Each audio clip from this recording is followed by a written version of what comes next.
everybody? This is Lewis Allure Lounge. This is the podcast. It's the new podcast for 2024. I'm the host, G Matic the God, and I got with me today Tone X, but I want to introduce Tone X the right way. You know what I mean? I got to introduce him the right way, so I'm going to break it down to y'all, man. He been in comedy for over 20 years. He has been on Def Comedy Jam, P. Diddy's Bad Boys of Comedy, the voice of Grownman Radio. He's been on tour with Monique, and he wrote for Monique for years. He's been all the way around with a lot of different comics, man. I mean, he could go on and on and on with that, man. It's just amazing because he's been out there in the game for a minute, man. He's on Raw704, We Are the Culture, every Saturday from 3 to 7. And you can also get the app. It's raw704.com. And what we really gonna talk a lot about today, he's gonna be on. He's acting. He's in cast acting with August Wilson's The Piano Lessons, and that's gonna be at CPCC February 1st through the 4th. And I just want to say, bro, it's amazing, man, because you've done a lot. You've been doing this for a while, man. You've been in the game for a long time. And I appreciate you, man, for really hanging in there and being what's the word I'm trying to say? An upright man. And I watched that with you, even with your family, your sons. I mean, you're an upright man. And, I know a lot of comics that, they got other things they've been doing, but you've been an upright man for a long time, brother. So I'm just trying to push through. I mean, yeah. That's your responsibility, your family, yourself. So, I mean, whatever you do, the end game, the end result should be maintaining your family structure as well as maintaining yourself. So that's what men do. We take care of the family, and I've just been fortunate and blessed to be involved in a field of entertainment, and it's something that I love to do. Voiceovers, radio, TV, comedy, it's all in the same umbrella, so it's not a stretch. It's being able to do something that you love to do, so you look forward to doing it. Whenever you have an opportunity to do it, you look forward to doing it. And if it's something that you can do and it creates a financial stream for you, or it's another means of income, then of course you do it because you get a chance to take care of your family, So that's the end game, man. Doing what you love to do and try to take care of your family. At the end of the day, you just want your sons to be like, my father is cool, and you just want your wife to talk good about you when you ain't around. That's all you can ask for. Everything after that, you do on your own. I can dig it. How do you feel about comedy then, in the 90s to now? Like the comics or just, the game as it is? Does it still seem the same, or does it seem like it changed a lot? I mean, everything changes. I mean, how do you feel about yourself today versus when you were in the 90s? Everything changes. So you hear a lot of comedians talk about like YouTube and online and viral and videos, and you see comedians coming into the game like that, and then they might have some pushback because of how they do it, but things evolve. So that's a different avenue of approach for you to do it. We didn't have that when I was coming up in the game. So it's a different avenue of approach for the same thing, but I salute all them comedians. If you're getting into it, you're a YouTube sensation, you're viral, if you old school, you've been grinding, I salute them all because it's not easy to do. No matter how you get into it, it's not easy to do. So anybody that gets into the game and they get levels of success and they stick-to-itiveness is together, I salute them. I'm not one of them cats to be like, well, they're not comedians because they're not doing it right. Yeah, they are. They're just using a different platform. They're using technology different than we had. We didn't have it. So I'm sure we had it. If we would have had it back then, we would have been on it too. So It's the game changes, but comedy is always going to be comedy. It's going to be subjective. You're going to like what you like. People always are going to laugh. Yeah. And laughter is always going to be the best medicine because it's something that a lot of people don't do enough of. So it's something that's always going to be needed, but it's constantly changing. So you just get in where you fit in. Okay. Yeah, you've helped me through comedy, but through intelligence. You know, a lot of people don't understand that comics, it's a lot of comics that have intelligency, if that's a word, but you're intelligent. What you talk about, it makes sense, and it helps people at the same time. A lot of comedians, they say some of the smartest people you'll ever meet in the world are comedians. They do a lot of research. Dick Gregory read over like 10 papers a day. I've heard about Chris Rock reading. I watch Monique when it comes to research. So comedians, you have to understand the format of what we do. We stand on stage. We don't have any props. It's just us, a microphone, and an audience, and we have to form a connection through laughter and, of course, the jokes are being told to you. So you have to have some sense of vocabulary, some sense of a lexicon, and the ability to communicate. Because if you can't do that, you're not going to be able to garner the attention and keep the attention of the audience. So a lot of comedians, the majority of comedians are very smart, very intelligent. It depends on how you see it, for what you see it for, but very intelligent, very smart cats. Very smart. Oh man, that's wild.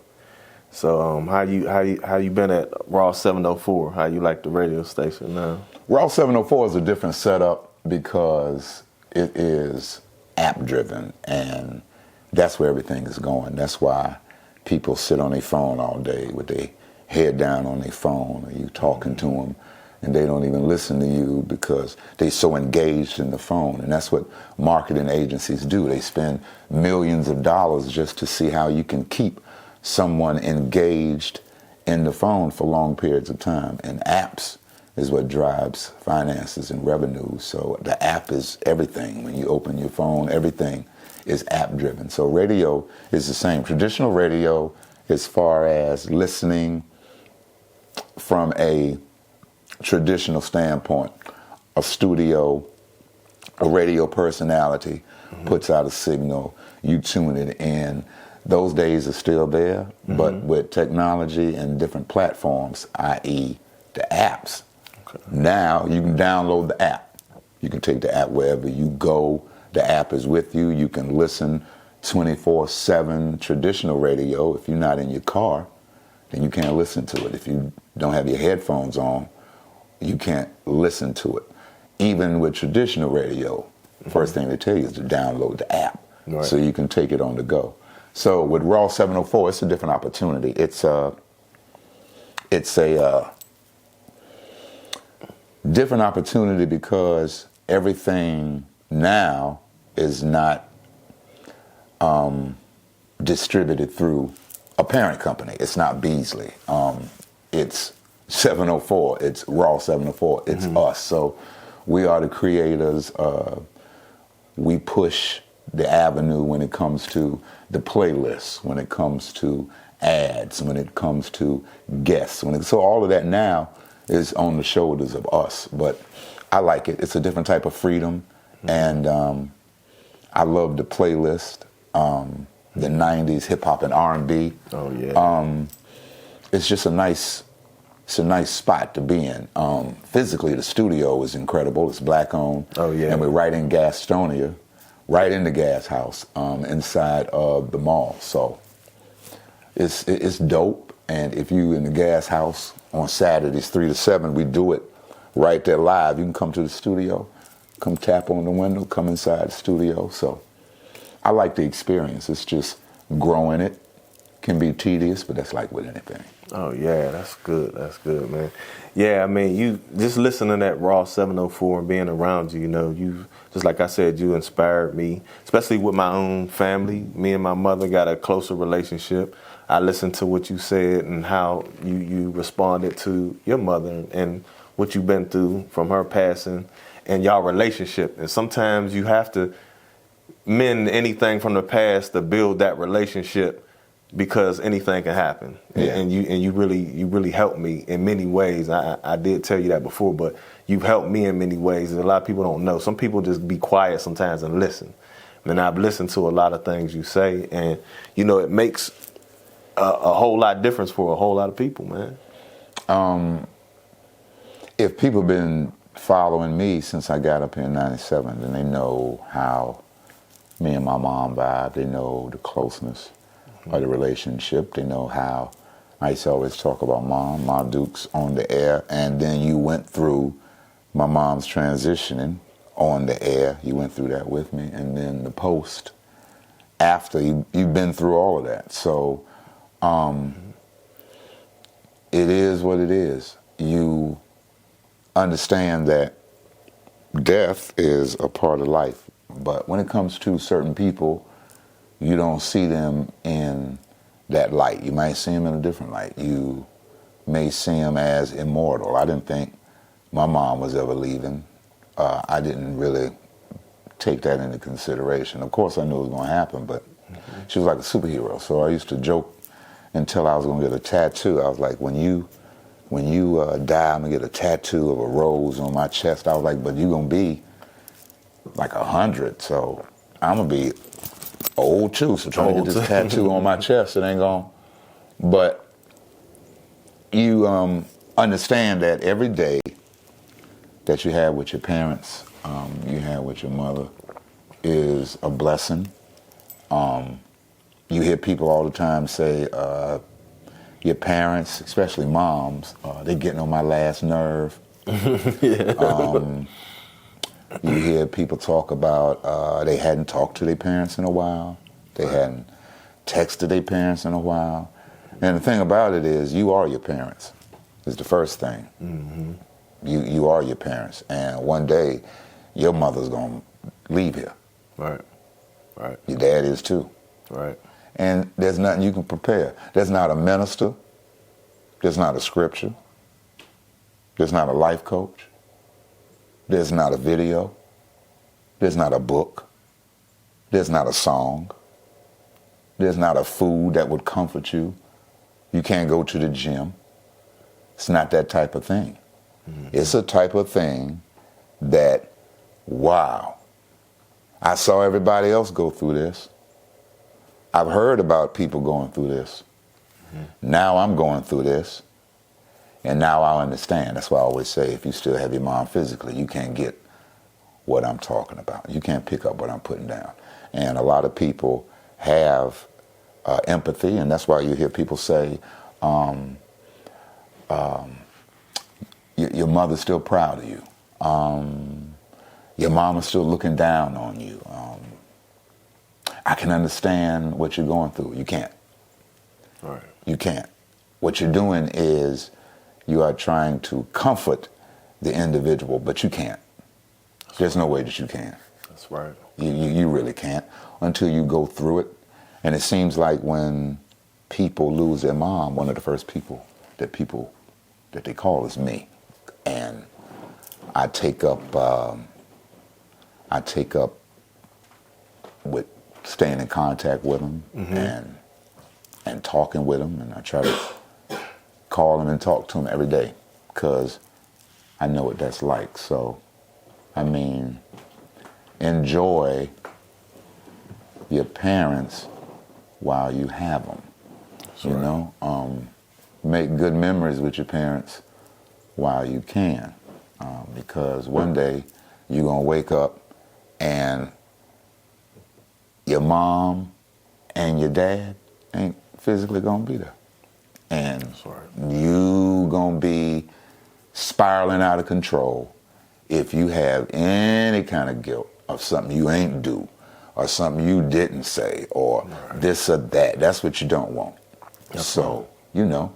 Every day I would suggest hitting up your mom, hit up your dad. Every day I would hit them up. And for nothing more, just to say, hey, I was thinking about you. So I wanted to reach out to you. I ain't want nothing. I mean, you can use my line when I tell people I ain't want nothing. I was just checking your pulse. So you can do that. But I would suggest you do that, or as often as you can. You know, always. So make sure that you get a chance to hear their voice every week. Right. Yeah. Right. That's what I'm talking about. All right, I'm gonna get on to your grown man tips. You're an author and a publisher of your own book, right? Am I saying this right? Well, I'm the author. Yolanda, my wife, helped me. Okay. Put that together. It was thoughts that I had taken on stage. People have heard me talk on the radio, different philosophies, different angles and opinions. And a lot of times, especially on stage, people be like, you should write that down, or you should put that in a book. So Yolanda formulated it. Okay. And we had actually Marathi, his mother, is the one who helped finalize it and publish it, along with Latisse Howie, Marathi's sister. So I want to do another one, Grown Man Tips Part 2. Okay. I'm going to do it a little different, and hopefully going back through the same avenues, but I'm very proud of the book.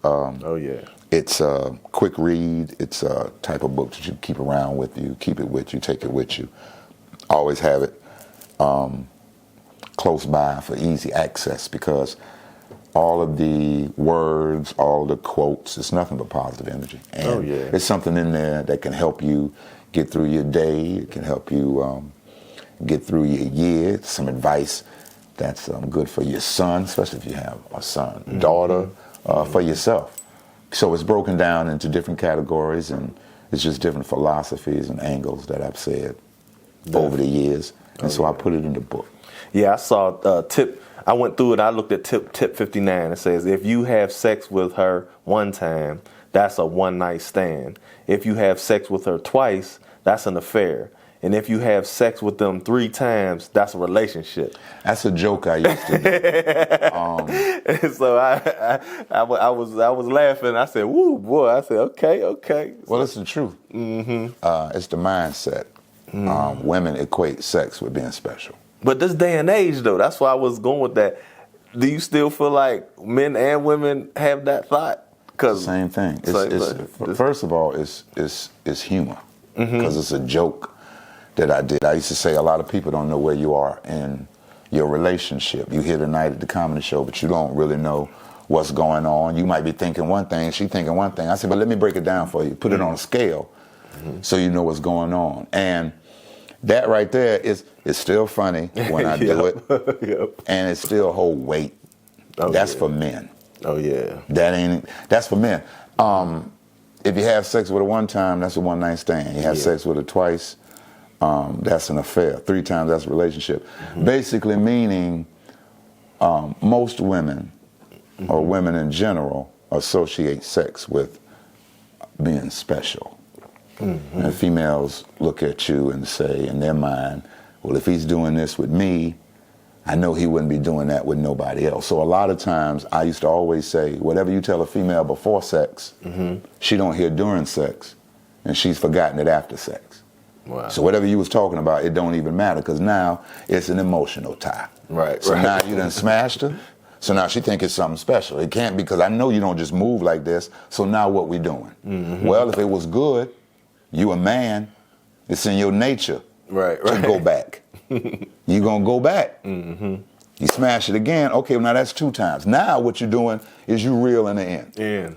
Because the more you smash it, it's like, all right, and then females be like, well, nah. Unless you in your whole phase, or unless you move like that. Every time a man is physical with you, it go right here. And you paint a picture.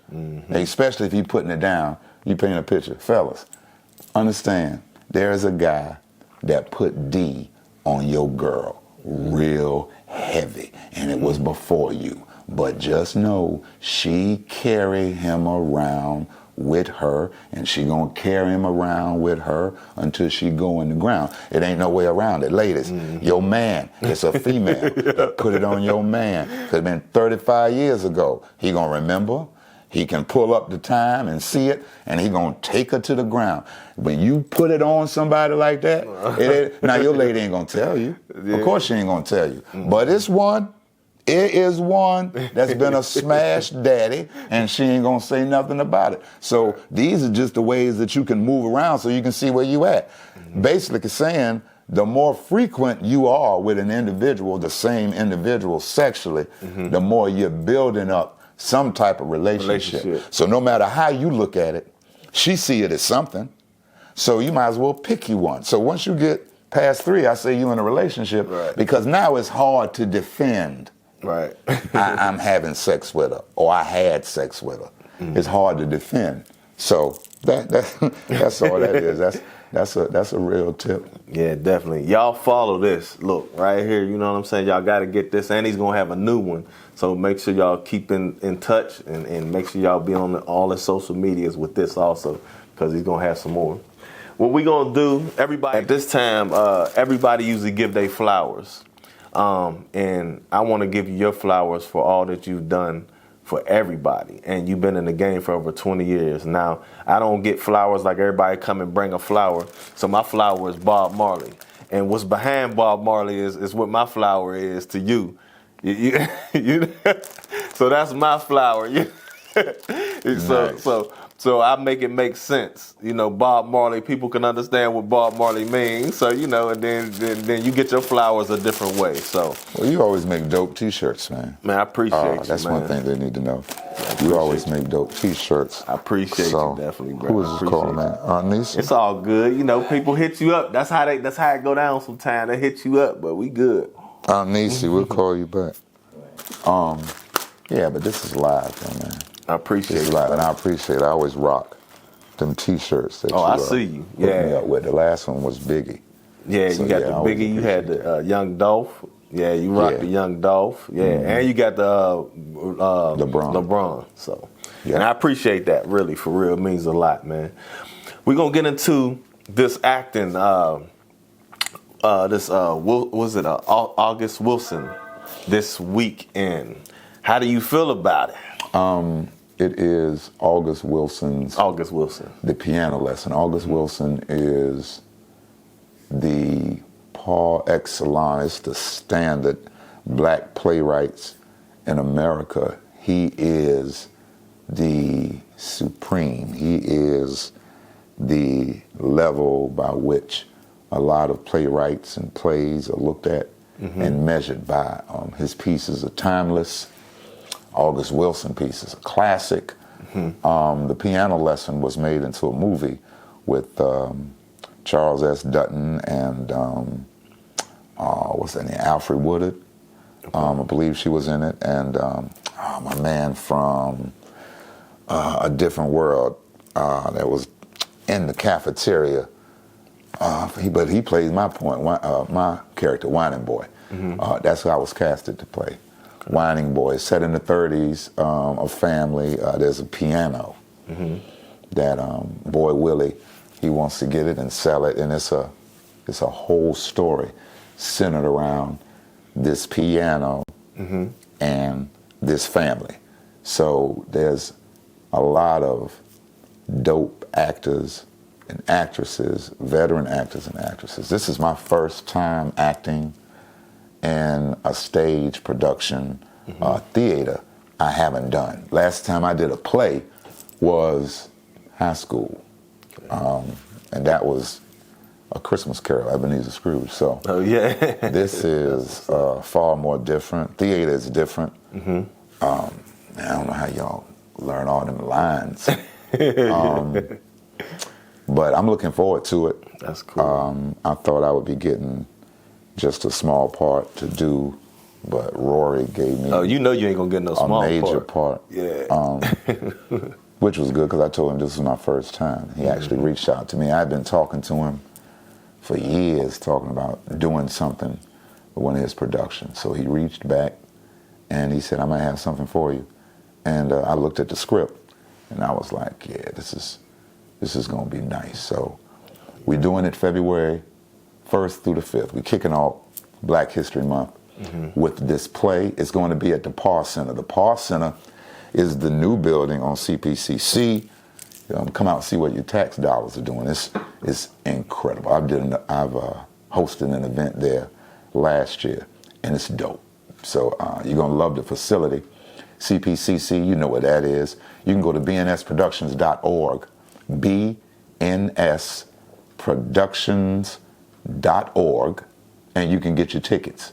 One show Thursday, one show Friday, 2 shows Saturday, 1 show Sunday. For all of you cats like, nah, we can't go on Sunday. That's the Super Bowl. No, Super Bowl's been moved back a week. So don't let that stop you. Come on out.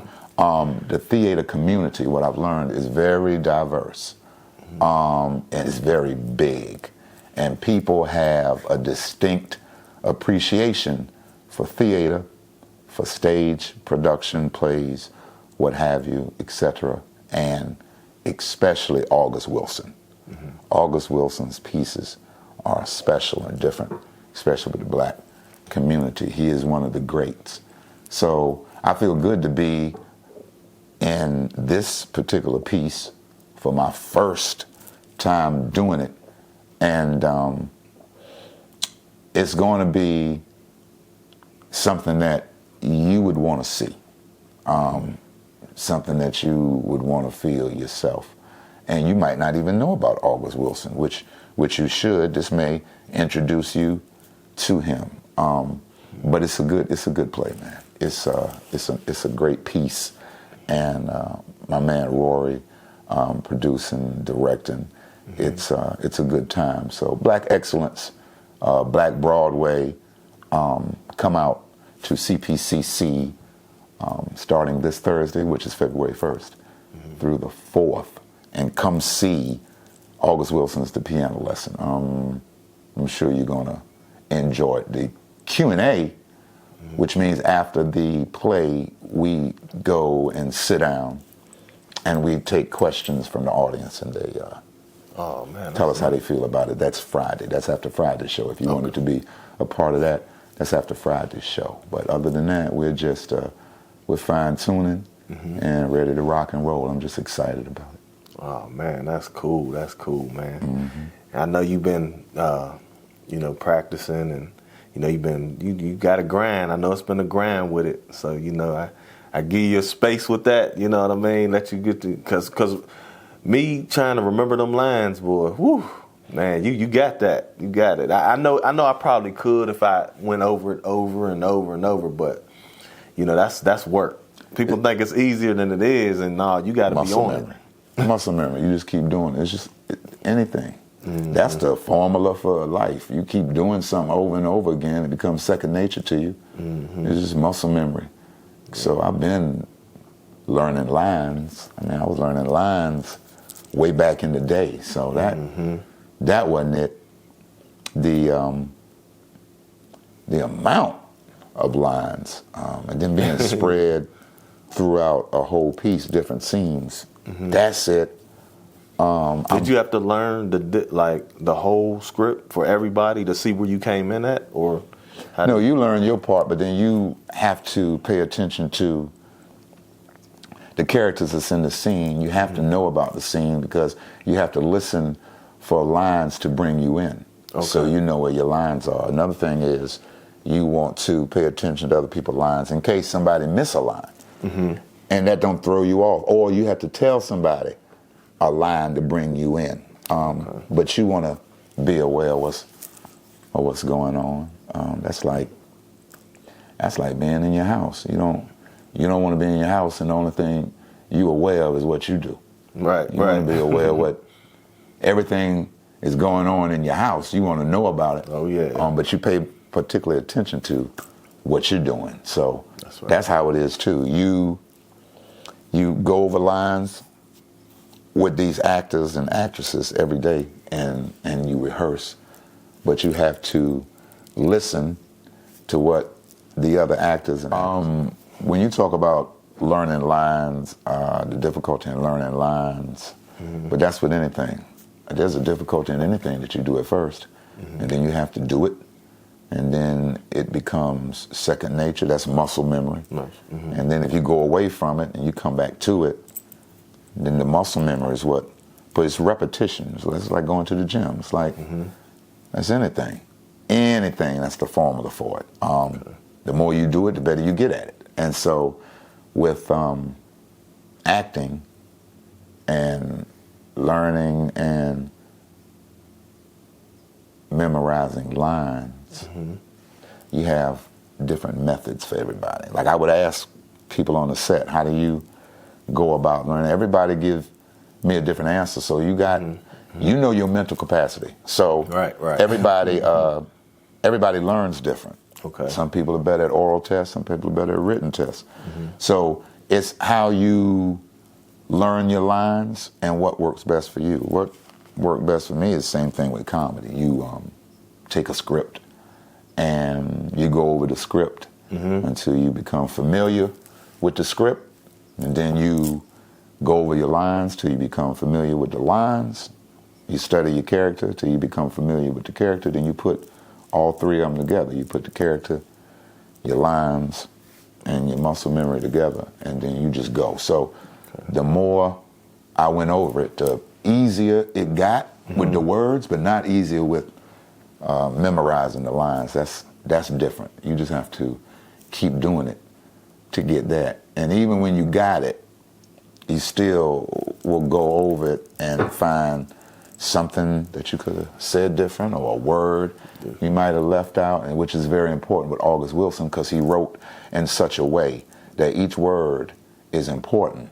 So you try to learn and memorize the script just like he wrote it, instead of you improvising or ad-libbing or putting a word in. It's a reason why he wrote the way he did. So you bring your character through his words, so it's authentic. Okay. So yeah, it's muscle memory, repetition, but I'm loving it. Okay. I'm loving it. I don't know, I see you in bigger movies, later on. I think this is just the beginning of a successful business in the movie scene. Like, you doing this, but I see it bigger than that. I like watching Friday, and I think about all the comics, and I was like, boy, Tone, he could do this. He could be in like a Friday or something. Like I see it. You have your own character.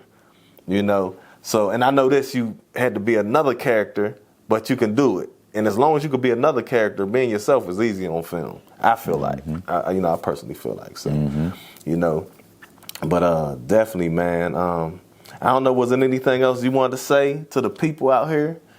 Man, listen. On social media, you can follow me at ToneX Comedy. At ToneX Comedy. Follow me. Hit me up. Grown Fit is the clothing line. Grown Man Tips is the book. Grown Man Radio, Saturdays 3 to 7 on Raw704. Make sure you download the app.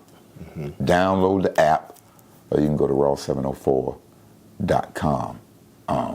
The play, once again, August Wilson's The Piano Lesson, February 1st through the 4th at the Parr Center at CPCC. So, other than that, man, I appreciate you having me on your platform. Let me come through, chop it up with you. And I appreciate you also.